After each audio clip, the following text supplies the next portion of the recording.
Chandrika Tandon, welcome to CNN News 18. Thank you. I'm so happy to be here, Vishal. Thank you, ma'am. Ma'am, first, many congratulations on winning the Grammy Award in the Best New Age Ambient or Chant Album category. The obvious question, how surprising was it for you when your name was announced as the winner in this category? You know, when you're sitting there in the auditorium and they call out the five nominees first, and we were the last of the five to be called. And each time they call out a nominee, there's a big sort of cry of support, you know, that everybody who's in the auditorium shouts out their support. We were the fifth one called. And when our name was called, before we were announced as a winner, there was just a big cry of support, like a huge cry went up, yay, sort of thing. And then they called us out as the winner. So for a second, I almost didn't hear our name being called out because I was still listening to the fact that they were all giving us this great shout of support when the nominees were called out. So it was a exciting moment. It's something that we were so thrilled to be there to receive. And I think what was wonderful, as you'll see, as I was walking up the stage, people would like get up and want to give you high fives. And there was just so much excitement in the auditorium that we won. And that says a lot that there were people that were rooting for us.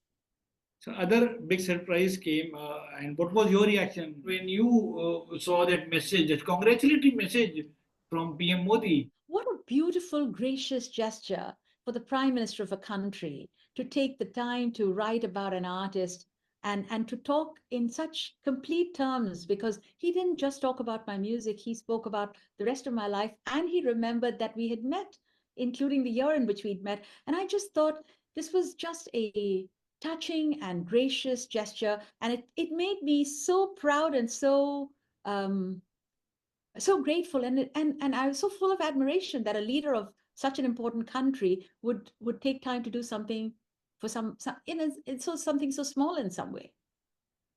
But then, how life changing has this award been for you? How you're managing this global recognition and the love that is coming from a billion hearts from India to you? I think there's many thoughts I have. One is that my life in some sense doesn't change, and I don't know if you've heard the expression, in Chinese philosophy they say, what is enlightenment? Before enlightenment, chop chop wood, and after enlightenment, chop chop wood. So it's a little bit like that. Your life doesn't change in any way. Of course you get more offers to do things and so on, but I have a lot of things happening at the moment. I think the thing that I've been most struck by it, and you know wouldn't believe this, Vishal. People have reached out to me. It's not just the billion hearts. People have reached out to me over years. I mean, historical people I haven't met for 40 years, 50 years. People have written such loving messages, and they've somehow found either my WhatsApp or my Instagram or whatever. They found me on social media. They found me on through people, the plethora of messages. And I said, wow, there's so many well-wishers and so many people that want you to do good and take these mantras and take what I'm doing into the world. So it's kind of um, reminded me and renewed my sense of purpose and renewed my efforts emotionally. So I feel very, very, very, I'm basking in this love. It's less about the glory, it's much more the love. Yeah. But then let's talk about a bit about the album Triveni. Triveni is, of course, a collaboration with the South African flautist Walter Kellerman and Japanese cellist Ero Matsumoto. The album actually symbolizes the confluence of three rivers. How does this theme represent the diverse tradition of all three artists involved in this album? We come from diverse traditions in terms of what we have all trained in. Eru is a very Juilliard trained classical cellist. She's learned cello from the age of 6, and she's played, but she's been terribly interested in healing, and she's been very interested in looking at how can cello and sounds affect the cells. That's her big passion. Bora Kellerman comes also from a classical tradition, but he's lived in South Africa and he's been also involved in African sounds And in fact, that's one of the reasons we've used some African choirs in a couple of the songs. So he comes and lives in South Africa, in Johannesburg.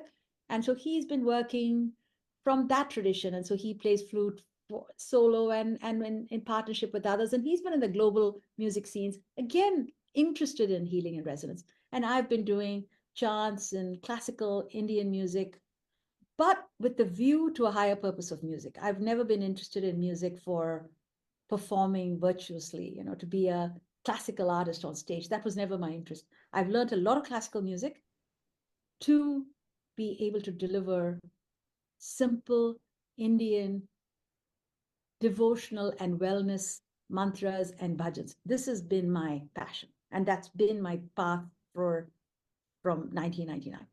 So the three of us have been pursuing our own forms of creating a higher purpose and wellness in music. Now, Eru and Wota met, and they talked about doing an album together. And Wota called me up and he said, and we have never met each other, but we knew each other from the music circles. And so he called me up and he said, look, I'd done the last album, which I'd done was called Amu's Treasures for children. And the third disc in Amu's Treasures is a disc of chants. It's just all chant.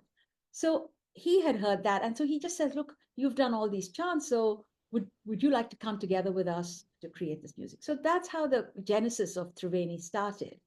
And then we all came together after a few months of talking in New York for several days. And we kind of battled out the music is the best way I can describe it, because each one had different ideas. And then I was figuring out what chants I wanted to put in and how I wanted it, what ragas I wanted. And they had tunes they wanted, which key would work. There was so many technical and artistic decisions to be made, which weren't exactly easy sometimes. So we did that, and we got the skeleton of an album together. And then we went back to our respective places. I lived in New York, he's in Johannesburg, and Meru's in LA. So the three of us then communicated on Zoom and on versions of different versions. I'd give him a recording, and then they'd say, love this, hate this, want to do this differently. And he'd send something and say, no, that doesn't work. And so somehow we cobbled it together. That's how it came about. Well, towards the end, of course, I will request you to give us few lines of your favorite song from this album. But right now, I was going through this category. Now, this category was started by Recording Academy in the year 1987. And Indian music has been making its presence felt, especially in this new age ambient chant album category, particularly in the last 10 years. In 2015, it was Ricky Cage who won Grammy for his album Winds of Samsara. In 2016, an album called Bhakti Without Borders by Madhi Das was nominated. In 2019, there was an album called Beloved by Satnam Kaur received recognition. In 2021, there was an album called Periphery by Priya Darshini. And then in 2022, it was again Ricky Cage with Divine Ties. And 2023, Beyond Borders again by Madhi Das. And this year, you were competing with singers of Indian origin, like there was Anushka Shankar, Radhika Vakaria, and Ricky Cage, and including yourself. Uh, do you see a larger Indian presence, especially in this category in future? It's hard to tell and categories change. Global used to have Indians in some cases. So I think these categories, global, new age, global performance, there are two or three categories where often you see Indians. It waxes and wanes. It isn't that this year it happens to be there's more Indians, but Anushka Shankar's been there in multiple categories over many years. She's had many nominations. So they've the thing I will tell you, forgetting the Grammy categories, the whole notion of mantras, using Sanskrit mantras in sort of kirtan settings is quite prevalent, and it's been prevalent for quite a while. We don't see that in India, but it started with Jay Uttal, Krishna Das, Divya Prabha. There's many people who've been doing that sort of thing. Of course, they weren't so much in the Grammy circles. Krishna Das was a few years ago. You didn't mention him. He was nominated, or he actually did a performance for the Grammys a few years ago. So but what he does is he has a very unique style of singing with certain mantras. So I think this, particularly in the age of mental anxiety and people searching for different ways to quell and create wellness and joy inside, this whole Kirtan tradition and using Sanskrit is a very, very prevalent thing. I think some are better known and some are beautiful singers. There's so many of them, which again they aren't of Indian origin, but are purveying Indian mantras in a very big way. Deva and Prem Mittal, Deva Mittal and Prem, they are just doing some beautiful mantras. There's so many of them doing a lot of mantras and so on. So I think this is going to keep happening. Some will get recognition in the Grammys and some won't. But if you go to any of the Hare Krishna, if you go to any Kirtan, the Bhakti Fests, which are all over America and the world, by the way, in Europe, a lot of them, they may not be Indian, but they are actually singing chants. You will see them doing the Hanuman Chalisa. You will see them singing incredibly complex, beautiful bhajans. And they would take, their accent may not be exactly what you're thinking about, or the pronunciation may not be, but they sing it with so much love and bhakti. So this is a phenomenon that have been happening for a long time, underground, You, a you little see that growing overground. in the days to Absolutely. come? Absolutely, absolutely, and I think there are a lot more wonderful singers evolving in that are coming up and doing it. And it isn't just the three or four names that you mentioned that are in the Grammy circles. I think there's so many more spectacular artists who are doing beautiful music. If you just go to a Bhakti fest, either in Europe or the US, and you'll get goosebumps listening to them. Nice to know that. But ma'am, your sister Indira Nooyi, who's a former CEO of PepsiCo, what was her reaction to her sister bringing home Golden Gramophone? I think she's excited, but I don't know. We haven't really spoken about the music. I mean, we have very separate lives. It's not. So I don't know if she's heard the album. I'd love to know, but she's of course very excited that as everyone is. But do you discuss a lot of business with each other, or do you also talk about music? We don't discuss either. We simply, we have a mother who's 93. We have families, so we have a life which is completely outside of music and business. So we have our independent music spheres and our music sphere is mine, so that, and business spheres, there's really not a common ground for us. She's got her interests and I have mine. Your Grammy win is truly inspirational. Do you think it will draw more people towards Carnatic music and Indian classical music? I hope so. And I hope it will draw more people to also understanding some of the meaning the behind the music, because behind the words. Because again, I learned Carnatic music and I've learned Hindustani music, and I would say very often we sing just focused on the notes, or sing focused on the delivering the perfection of the actual um, talim we're receiving. But I think there's so much beauty to the actual words and the meaning. And when you start to really understand, whether it's the Mahamrityunjay mantra or these chants and these ancient Vedic words and resonance, your your entire understanding of our tradition and our and interpretation of the sound changes. I'll give you an example. Om Namah Shivaya. 5 syllables. We all go to a temple. We might pass by a Shiva temple and say Om Namah Shivaya, Om Namah Shivaya. From childhood, we've been conditioned to do that. Yes or no? And I think but when I did my first, album, which is Om Namah Shivaya in 8 ragas, one of the teachers taught me that Namah Shivaya is the Panchakshara mantra, which is earth, water, air, space, and ether. And that continuous repetition of those 5 syllables purifies the body, the Panchabhuta. And the more you repeat it, you start to almost separate the bonds that exist within your body so that your atoms can move around freely. And you begin to think about that concept and you experience it. And then you begin to see that lots of little stuff just falls away. So understanding it and intentionally chanting it is a completely different experience for me.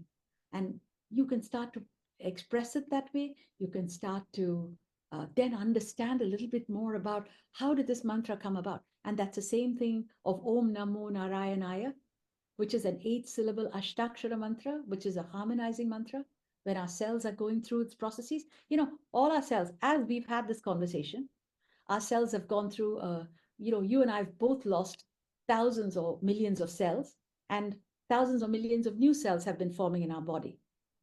Now, this mantra, Om Namo Narayanaya, this whole, it harmonizes the whole cell regeneration process. And I think that is what our tradition says. That's what 6,000 years ago was learned by the rishis and downloaded. So if we can combine our understanding of what these mean with the resonance and the music, the experience is so much more profound in terms of what we can think about. Now this may sound slightly devotional that we anyway talking about, but has there been a moment during your rehearsals or when you experience that divine energy, especially while creating songs about Shiva? Every one of my albums has come about because of guidance. You know, I lose myself very often. I don't even remember what I sing in a concert. And it's the story of how Soul Call came about is a very real, and I've shared this. I never heard randomly heard it, but I had never really intentionally thought about Om Namo Narayanaya, because that wasn't the mantra we used. But at 3 a.m. in the morning, in the middle of my sleep, and I don't wake up at 3 a.m. because so I was woken up by some force with tunes running in my head for Om Namo Narayana of the opening lines in ragas which I hadn't learned very well. And I remember calling my teacher in India because I very quickly recorded it on my I had a little tape recorder which I had with me. I recorded these tunes because I was saying to myself, wow, what raga is this? Because I didn't know what raga it was, but I was hearing the tune and it was actually in beautiful rhythms. So I called my teacher in India, Girish Dada, to say to him, Dada, this is the tune I'm getting. What raga is this? And he says, oh, this is this raga. And that's a very innovative way to express the raga. So who created it? I take no credit. Yes, I did more work on it afterwards. But so as one of the great sages said, and I don't know exactly who said, if you quiet your mind enough, Vishal, you can hear the music in the universe, you can hear the words in the universe, and you can hear the rhythms in the universe, and you put it all together. That's all your job is, and you're guided. So divine guidance is there all the time. It's just that very often our minds are so busy that it's very hard to hear it. So the journey for me has been that of quieting my mind so I can hear what I'm being asked to do. And I think that's true of all of us. Also, Zakir Hussain, who was sort of a regular at the Grammys, he was not included in the in memoriam tribute section of the Grammy Award. What do you have to say about it? And what was the reactions of other musicians who knew Zakir Hussain? I don't know because I haven't spoken to anyone. This has just happened 2 days ago, and I've been, so engaged with this. So I haven't spoken to other musicians. I don't know that the Grammys are quite US centric. If you look at the major awards, the top um, 10, 5, 10 awards which happen in the prime time are all US centric. I mean, and that is really how the history of the Grammys has been. Why, I don't really know why Zakir Hussain wasn't included in this, but he is definitely the pride of India, the pride of the world, the pride of the world of percussion, the pride of rhythm, and the pride of music. And he left us much too early. And I think for every musician and for every artist and for everybody who's had any interaction with him, it's a hole in all our hearts. And it's a hole in the world of music. And I think everyone knows that. Now, whether the Grammys actually had a segment on that, that's, that we can't judge that. But if we did something with honoring the Indian musicians, Zakir Hussain would have pride of place. And finally, you of course are a trained musician in Carnatic music. What is your favorite raga, the one you are currently practicing? I've trained in Carnatic music and I've trained in Hindustani music. In fact, my training in Hindustani music has been much longer than what I did in Carnatic music. Um, different ragas I'm practicing at different times. Right now, I mean, it's not right now, but one raga which I've used in Triveni is a raga of Basant Mukhari, which is you have the Indian equivalent, which is Sarasangi, which is the Carnatic equivalent. But what is exciting, because my world traverses not just Indian and Indian music, I'm very much in the Western music space as well. Um, you can see that Basant Mukhari is a raga that's used, the scales of Basant Mukhari are used very much in Spanish music, are very much in Arabic music, and very much in a lot of the well-known Western songs. So I kind of put all of them together in terms of the way I think about the raga and the appeal and the expression of the raga. How it sounds, then would you like to give us few lines, please? Okay, I'm happy to show you. The scale is a very interesting scale. Sa re ga ma pa da ni sa ni da pa ma ga re sa. So that's how it goes. And so the chant I've got is, Namo Narayana, Namo Narayana, Namo Narayana, Namo Narayana, Narayana. Namo Narayana, Namo Narayana, Namo Narayana, Namo Narayana, Namo Narayana, Namo Narayana, Narayana, Namo Narayana. Nice, lovely. Well, with that, I want to thank you for talking to me and congratulations again for the big honor. Looking Thank forward to lots more. Thank you for giving us a gem called Triveni. Hoping to see you again on the Grammy stage next year as well, ma'am. Thank you so much and all the best. Thank you, Vishal. Thank you for taking the time to talk to me. I so appreciate it.